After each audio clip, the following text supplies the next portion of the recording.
friends চাওক ৰাজবাৰী বৰগীত মোৰ jogging চলি আছে ৰানিং কৰা হ'ল নন ষ্টপ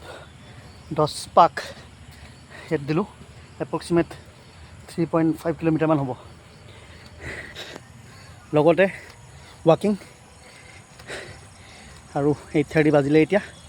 ৰাতিপুৱা এটা ভিডিঅ' দিছিলোঁ মোৰ যিখিনি ষ্ট্ৰেইট মানে যিখিনি ৱেইট ট্ৰেইনিংখিনি আছে তাৰ ওপৰত বহুতে ভাবিছিলে মই সেইটো এৰিলোঁ এইটো কৰিলোঁ নাই মই চাইমালটেনিয়াছলি একেলগে এভৰিডে কম বেছি পৰিমাণে হ'লেও কণ্টিনিউ কৰি আছোঁ ৱেইট ট্ৰেইনিং আৰু যিটো আমাৰ ৰানিং বা জগিং এইটোৱে কথা যে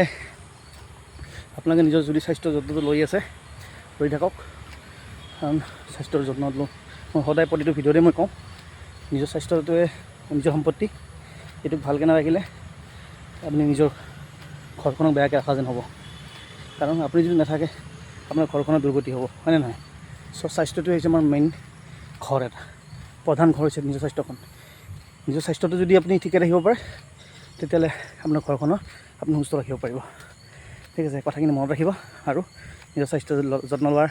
চেষ্টা কৰক সদায় এভৰিডে বাই বাই